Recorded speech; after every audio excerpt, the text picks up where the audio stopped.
Gary Miesle here with Starship Modeler and IPMS Tech Mages. I've had a lot of questions about using floor polish, the Future Floor Care Polish as it's called now from Pledge, as a glaze medium. Now, I want to draw a distinction between washes and glazes. Washes we usually talk about as either pre-made ones like these or homemade ones as something you're able to remove. And these sort of glazes, you will not be removing them. Future Floor Polish, here is a acrylic clear coat. You know it cures very quickly, cures very clear. It's great to be put over models as a clear coat. It can be used to bond decals down very nicely, and it can also be used as a color coat. And what we're going to use with that right now are India inks. Now, India inks are pigments, or rather they're not pigment based, so there's no granulation in them at all. It's just dye, it's just color. I do want to show you a couple things here. I've got a little cup of Future. I've got some vials, some dropper bottles, that sort of thing that you can store these washes in, these glazes in for quite a while. And it compares with using things like Tamiya colors and other clear coats, but it lets you fine-tune them and have them even less viscous.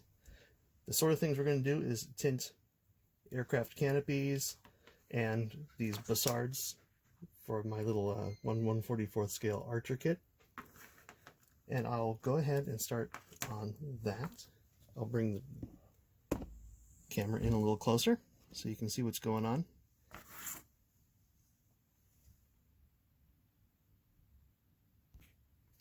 Okay, when we do this, we're going to start with the lightest colors first. We'll start with yellow. Tint the yellow here.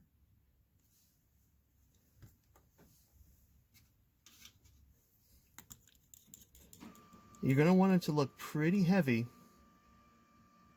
because you're not going to leave a lot on the model. And I probably have a little more Future than I need. So there. Kind of a nice deep yellow.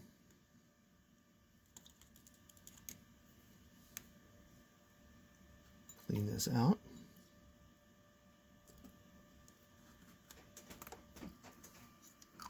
Then start with the red. And you notice there is absolutely no pigments in there. It's just color.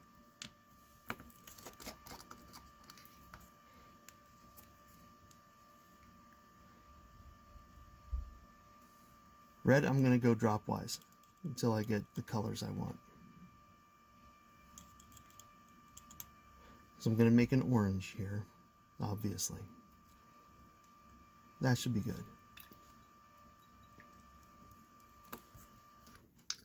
Now the goal on a canopy like this is to emulate the kind of the monolayered gold that would be on the inside of the glass. For the bassards here, it's really just to pigment them in a nice uniform manner. I'm just going to dip it in.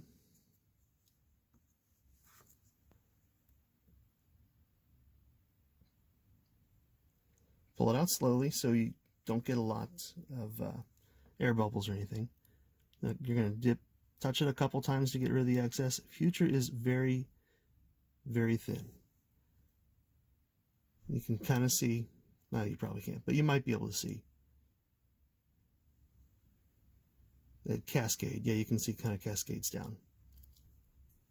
To get rid of that, I usually just use some paper. And when it's not putting out too much more, I'll flip it like this. Then I'm going to put it in a drawer over on the side, off camera here, where it's nice and clean and doesn't get dusty. So everything's going to stick to this.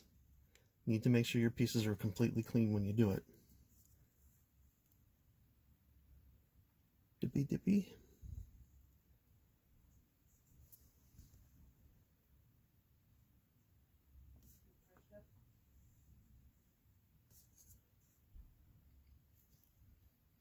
If you let it just hang like this, you will get a little drop at the bottom if you don't remove enough of the Future.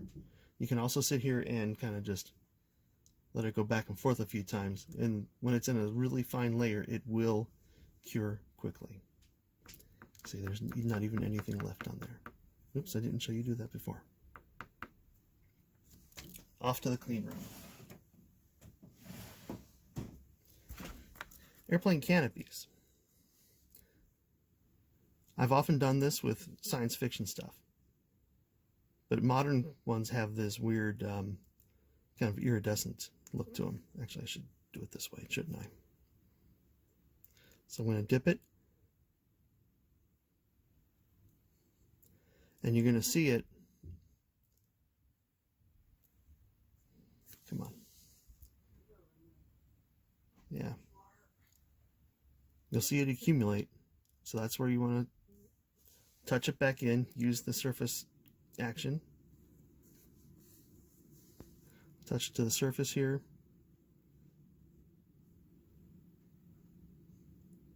Get rid of the excess. Let it sheet down a little bit.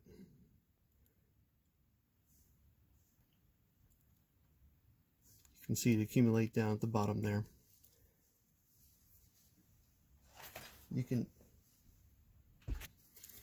use a swab if you want, but I would recommend using one that's not got a lot of excess. So it's not your generic swabs, but something like one of these Tamiya ones that's really tightly wound. You can knock some of the excess off. I apologize, this is not the cleanest canopy. It's just something out of the spares box. I should have washed it up first. But then, what I'm going to do is put it in a little tray I've got with some sprue at the bottom.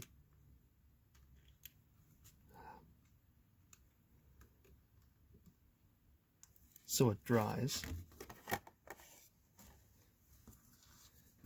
A trick you can do when you've got a canopy that has a nice framing on it is just dip down to the first frame, to that midpoint frame, if you want, and let that cure, then do the other side. That way you don't risk having Mars from the tweezers. But I'm going to go all the way in. And you're likely going to do this a couple of times to get enough color on it. But you can see how much color there already is. Dip it down. Oops. Going to get the excess off with some clean paper. Grab my swab again, show you that. We'll just grab a little excess. And let it sheet a little bit the other direction.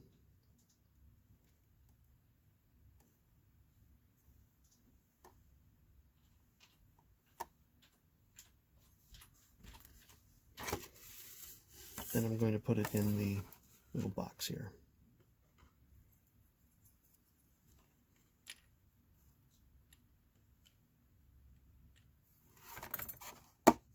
Close it off, and then that goes off, let it cure. Future usually cures in an hour or so, but I generally let stuff sit overnight. Now I've got all this excess here. I'm just going to put it in a vial.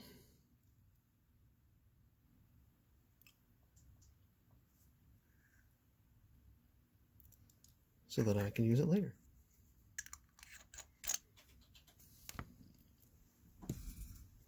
There are numerous little eyedropper bottles available, smaller ones, larger ones. If I'm doing custom colors for painting, I'll mix them in the bottle here like this. That way I can come back and touch up the paint later on if I have to do it when I'm airbrushing or something. And the little tips come out, so you can just put it in.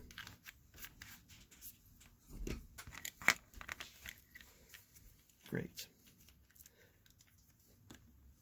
So those are going away. Always make sure you've got plenty of water around to clean stuff up.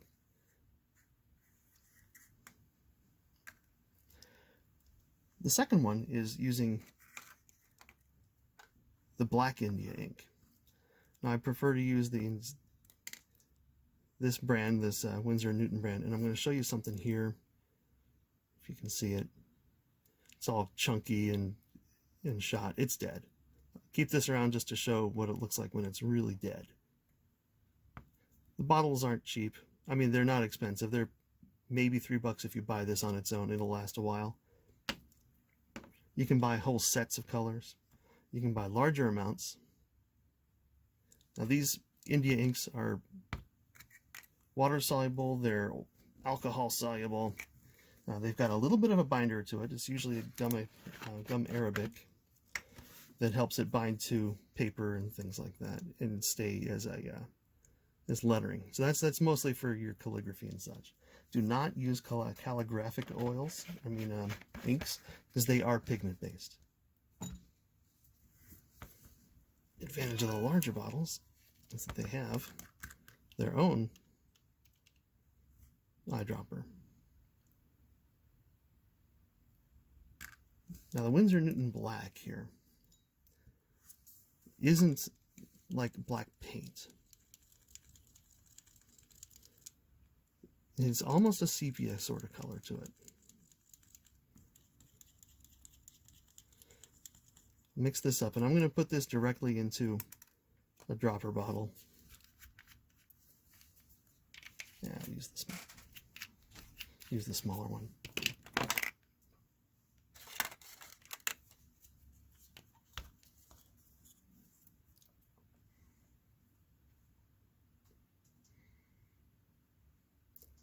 Because when I use this, I'm not going to be using a lot of it at any given time, and I made way too much.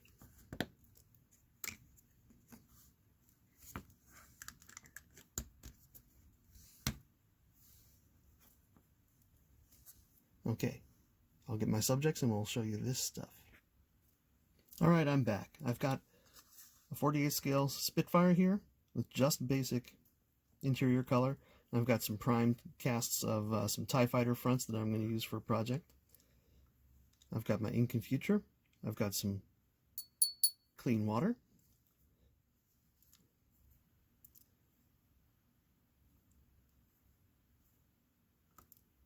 I'm moistening my brush here, coming back in. Ink and future, you can see about how much ink there is. You can just come into it. You can cover the whole thing if you want. It will just dirty up the whole area a little bit. Now the nicest thing about future, and the reason we're using it like this, is that it settles into recesses. It doesn't make any of those rings or anything, and you can use gravity to your best advantage. So if you go down like this, it's like stuff is settled down. If you go up, it'll accumulate on the upper surfaces, so it's more like a shadow.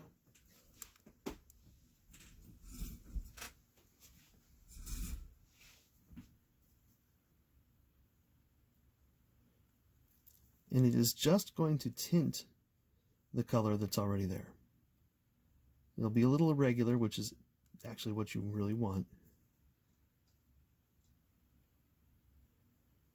And it flows really nicely. So you can see I just painted the whole thing with the color. And I'm going to do the future and all that. And then when it comes time to glue the bulkheads and such in, I'll slice in, or I'll scrape out a little bit of the paint so I can get down to the plastic and use the cement.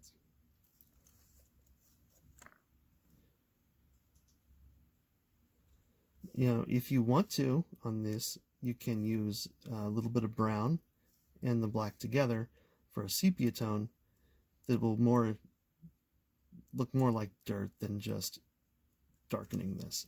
And you can see how it accumulates down into pools like this. You don't really want it to do that. What I want to do here is shadow it. There's a bit too much there. I'll clean my brush off, dry it, come in, remove some of it, remove some more of it, move a little bit there. There's a bubble here. Nope, it's not a bubble, it's a detail.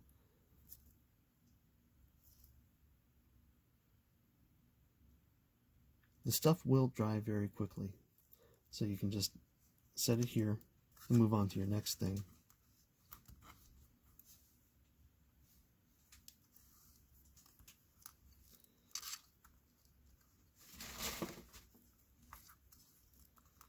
got some sidewall detail. There are some strengtheners in here and little holes that are cut into it onto the bulkhead. The Future will sink down into those really nicely.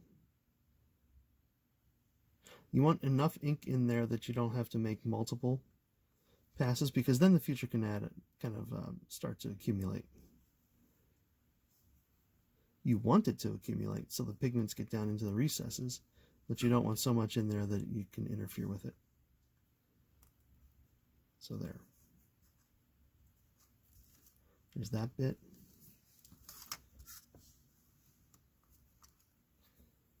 This doesn't look like it has a lot of details because of the color in the camera, but I'm going to put Future over it.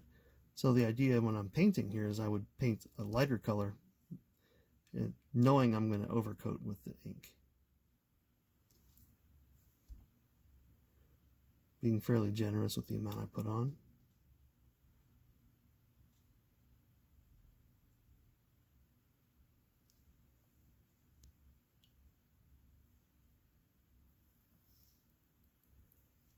Going to remove a little excess from the raised surfaces here, so they're a little bit lighter.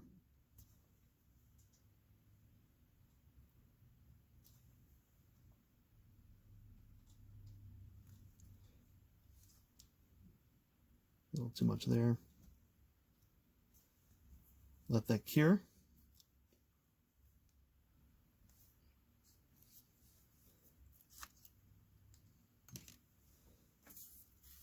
I've got a bunch of different details here that have been done in the past. Some of these things were with commercial washes. Some of them were with the Future. You can see a difference here between some of the, I think that's a watercolor wash with kind of a sepia color.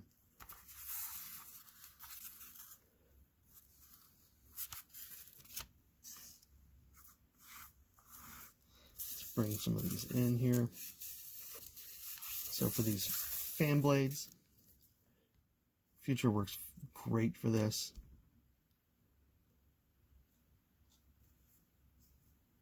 I'm going to put a good amount on there so it sinks down in between there and gets pretty opaque.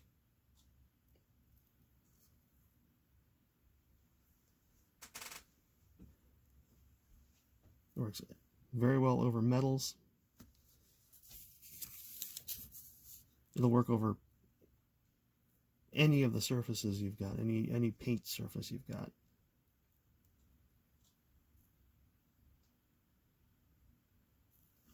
You can see sort of how it works on that. Now you're going to want to put that somewhere flat, let it set. So there you go.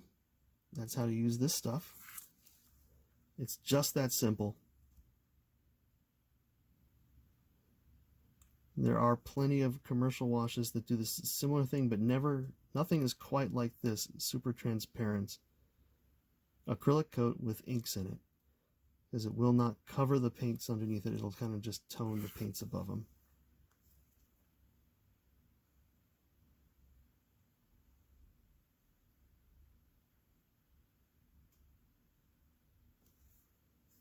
I'll go heavy on this one so then I can start removing some bits. You can see it accumulate down in there.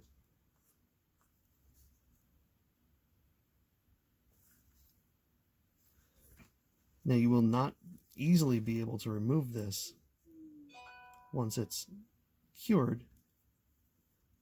Alcohol can remove it, but that'll often damage, especially if you've got an acrylic paint underneath it, it'll damage that. If you need to strip the piece, like that canopy bit, just put it in a little cup with window cleaner that has ammonia in it or alcohol, and it'll strip it right off. Let's see what those look like real quick.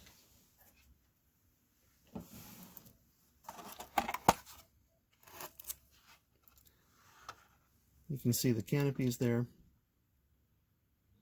It's accumulating a little bit. That's why it's on the bottom, so I can remove it from the frames a little if I need to.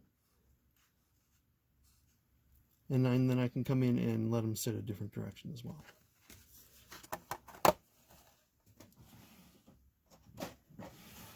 Okay, I think that's all I need to tell you about Future and India inks. Have fun, give it a try. You can see it's starting to cure here and just give a nice definition to the piece. Under a clear coat, under a clear flat coat, that's going to look phenomenal. I will come in after this and I will paint the black bits, for the avionics and other stuff, and move along from there. You can see it's giving a little bit of definition. It sucks in toward the center here, sucks in toward the details. And I will just continue doing all these pieces and then start painting and putting my Spitfire together.